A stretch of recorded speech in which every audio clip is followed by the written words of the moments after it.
Hola mi gente, bienvenidos a la table de mariage. Je suis Maria Sanz et aujourd'hui on se fait une émission inspirée des choses que j'aime, un peu vintage, un peu, comment dire, des choses réconfortantes, des classiques.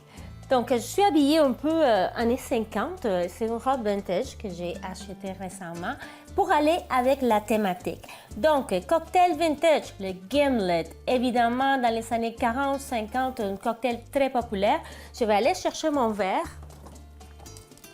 il est dans le congélateur pour qu'il soit, vous voyez, pour qu'il soit froid.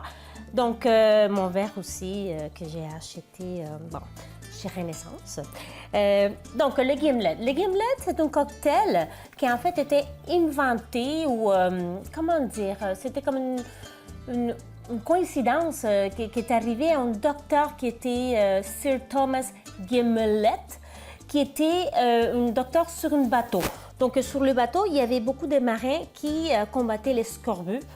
Donc, il fallait qu'ils prennent du jus de lime à tous les jours. Mais les marins n'aimaient pas trop ça. Donc, le docteur se dit, ben, qu'est-ce qu'on peut ajouter pour que les marins vraiment suivent la consigne de prendre le jus de lime à tous les jours? Mais il dit, on va ajouter du gin.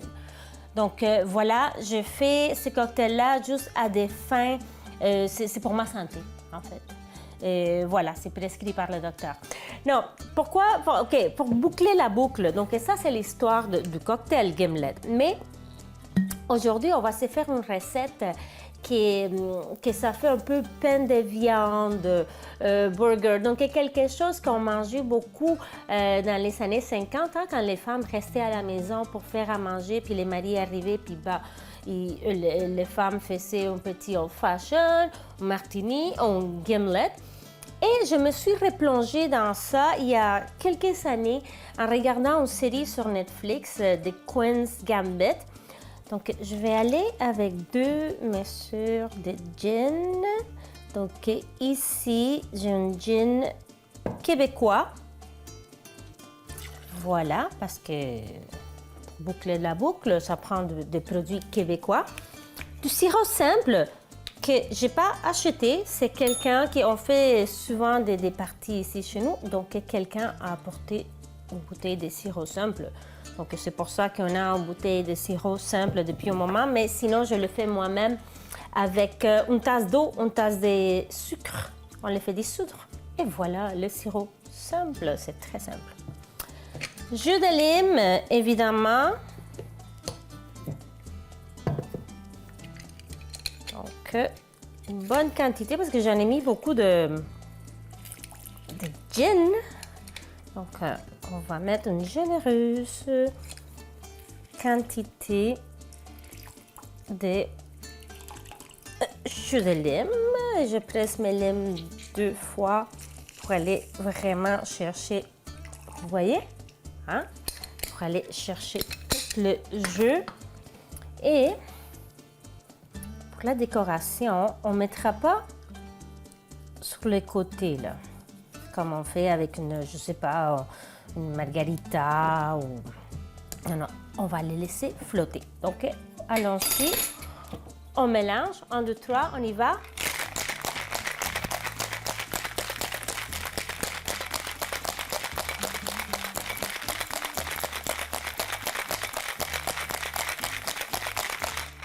Oui. Okay, voilà.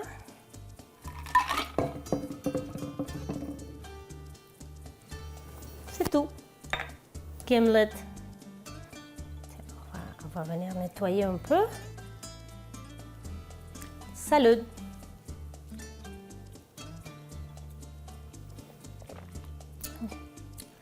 C'est simple, c'est trop bon, trop facile. Magnifique. Petite pause et on revient avec notre émission thématique années 50 vintage à la table de Maria.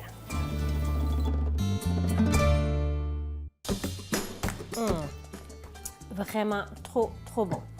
Donc, je vous disais que je vais faire une recette qui ressemble à un pain de viande. Au départ, je voulais faire un pain de viande, mais j'en ai fait déjà dans l'émission. à ma façon, évidemment. J'en ai fait plusieurs façons mexicaines, espagnoles. Voilà.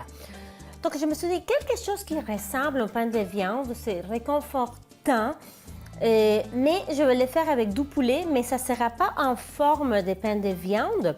Ça sera en forme plus d'une médaille, disons. Donc, des medallones de pollo, que je vais l'appeler. Et j'aime aussi le côté que ça fait croquettes de poulet comme les enfants adorent dans la restauration rapide ou qu'on achète un gros sac. Oui, j'en achète des fois parce que c'est gagnant pour les enfants. Ils adorent ça.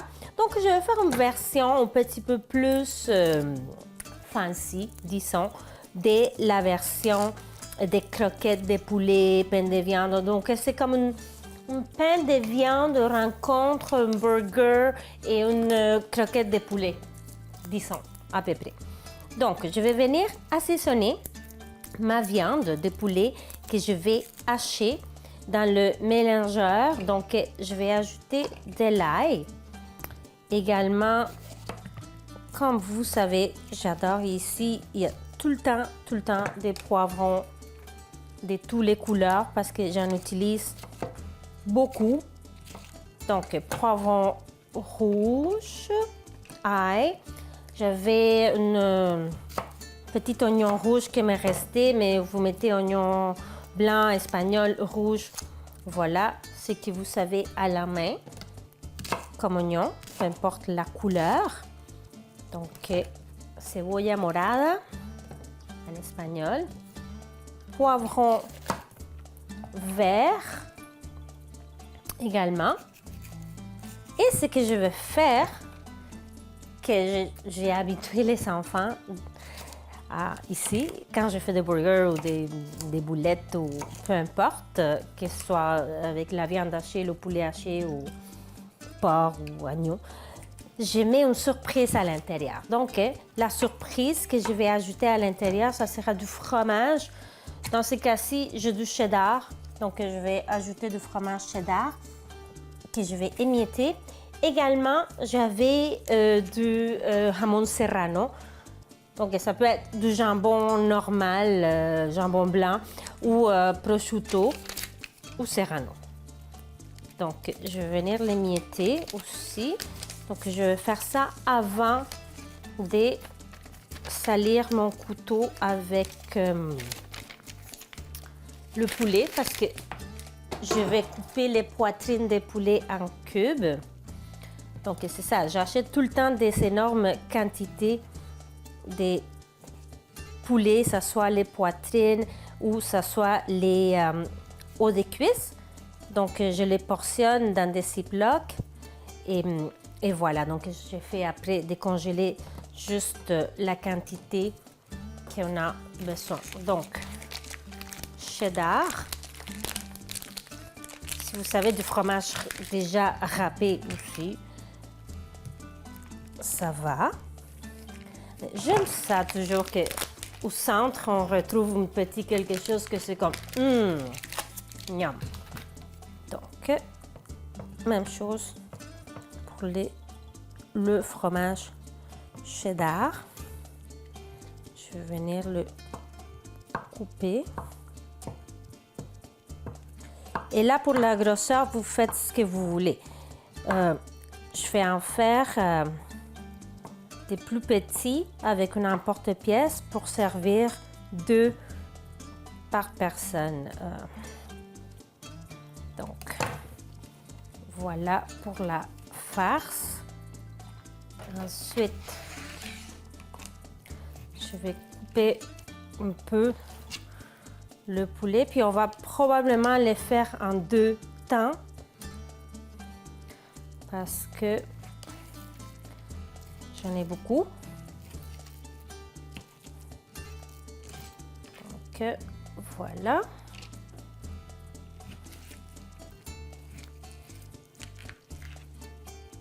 On va le mélanger.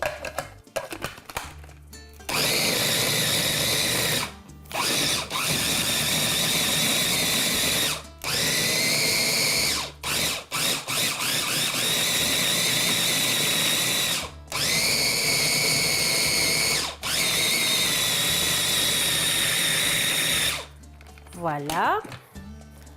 Donc, quand même, ça se tient assez bien. Si vous voyez que ça... Ben là, c'est parfait, c'est comme une crème. Donc, ça va se tenir super bien. Si vous voyez que ça ne se tient pas bien, vous ajoutez un œuf et du pain aussi, la chapelure. Donc, encore, je me sens que j'en ai vu un gros morceau de... Oui, c'est ça. Lui, on le remet. Le reste, voilà.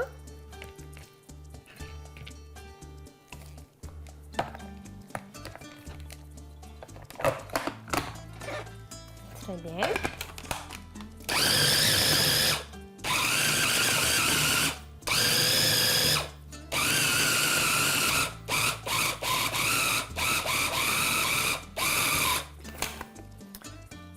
OK. Ouais. C'est parfait, ça. Voilà. Oh, vous pouvez le faire en boulette aussi. Mais je trouve, pour la présentation, je voulais faire plus des medallones. OK. Alors, mon emporte-pièce, c'est pas... C'est comme si vous n'avez pas d'emporte-pièce, ben, vous allez trouver en façon, là. Je suis pas inquiète. Donc, je vais prendre une bonne quantité. Au centre, je vais ajouter le fromage et les hammons. Je vais venir fermer. Ça sent vraiment bon. Et je l'ajoute dans mon emporte-pièce. Voilà. Et je l'envoie au congélateur pour que ça tienne. Et après, on va les passer par la farine F chapelure. Donc, je vais continuer à faire ma production, puis on se voit dans quelques minutes ici à la table de Maria con los medallones de pollo. Donc, pour accompagner notre poulet, on va se faire une béchamel. En fait, une béchamel, on va se faire une casserole au brocoli. Donc, ça fait aussi très vintage. Donc, même dans le plat vintage.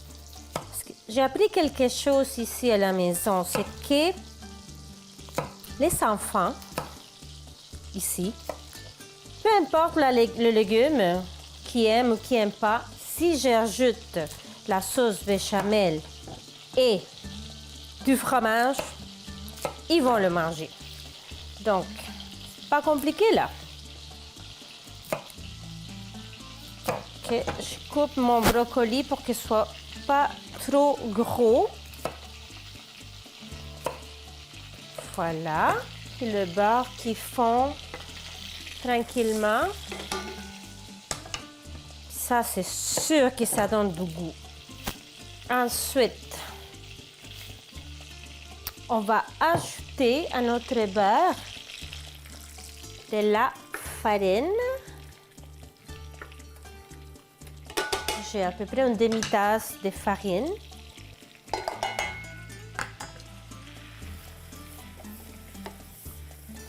Voilà. Donc, on va la cuire un bon moment pour que ça ne goûte pas la farine pas cuite. Oh, déjà, là, ça sent super bon.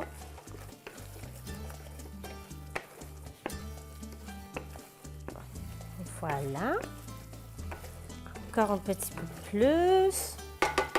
Également, je vais ajouter ici du bouillon de poulet pour que ça aide à la cuisson du brocoli qu'on va envoyer au four.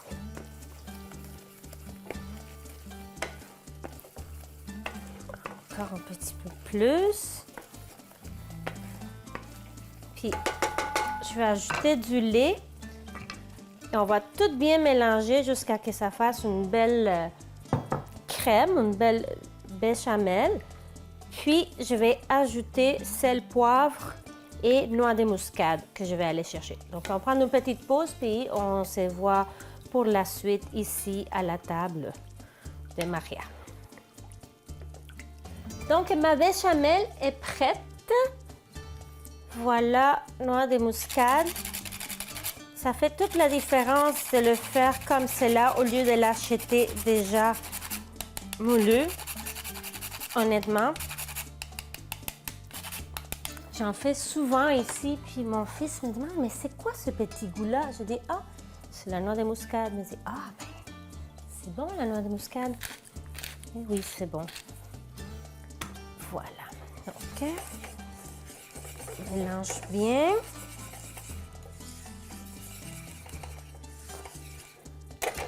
OK.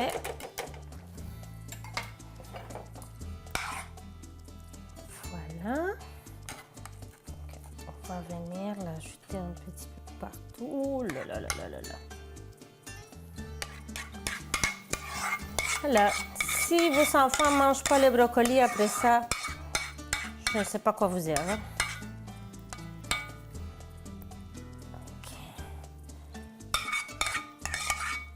Voilà. J'ai le four qui est préchauffé à 400. On ajoute du fromage râpé. Lui ici c'est Italiano. Vous mettez le fromage que vous voulez. Oh là là. All right. Je l'envoie au four. Puis on va chercher les medallones de poulet. Tantôt.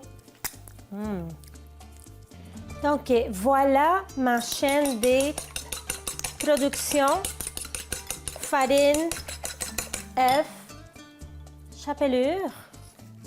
Donc j'ajoute du sel et du poivre dans l'œuf. Également du persil. Donc ça va donner aussi du goût. Ah, ben, la boulette est quand même très goûteuse parce qu'on a mis de l'oignon, poivron, ail. Voilà, donc manifestement, je ne l'ai pas laissé assez de temps au congélateur. Donc c'est pour ça que j'ai laissé l'autre encore au congélateur parce que là, elle est encore, comment dire, elle n'est pas solide, mais c'est pas grave. Je vais m'arranger quand même. Donc j'ai de l'huile végétale qui chauffe de l'autre côté. Donc on va venir la faire cuire à feu moyen. Parce que si on le fait à feu vif, le pain va brûler et le poulet ne sera pas cuit. Et on sait que le poulet, c'est très important qu'il soit bien cuit. OK. Je peux me brûler. Voilà, donc on l'a fait cuire à feu moyen. Parfait. Puis même, on peut finir la cuisson au four. Si on est comme un peu, hein, on ne sait pas trop, puis on n'a pas des thermomètres pour la température. De toute façon, le brocoli est dans le four. Donc, je vais faire l'autre. Voilà. Puis, c'est ça. On se voit dans quelques minutes pour la dégustation de notre médaillon de pollo avec la casserole de brocoli à la table de Maria.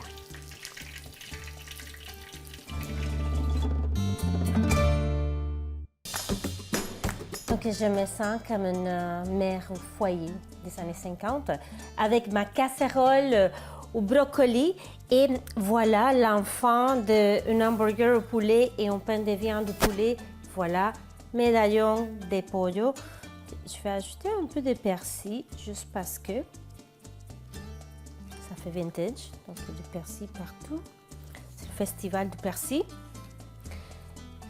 Les enfants, ici, ils mangent cette sorte de préparation-là avec du ketchup. Moi, non. Moi, je le mange avec du Dijon. Donc, on va le faire comme moi, je le mange. Et voilà, les enfants, ils mangeront avec du ketchup.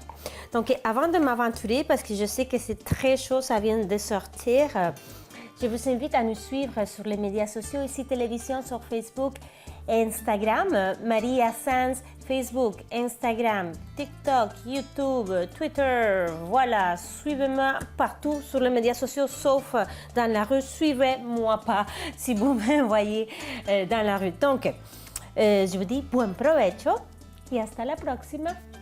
Besitos. Regardons. Oh, crunch, crunch, crunch. Ah oui. Oh, le fromage. Tout fondu à l'intérieur. Attention, caliente, caliente.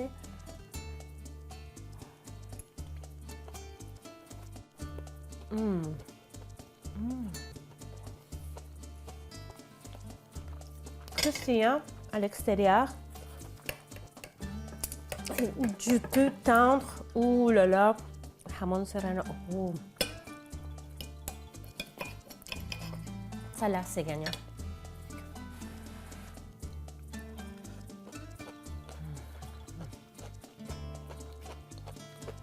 Hasta la próxima. Tania!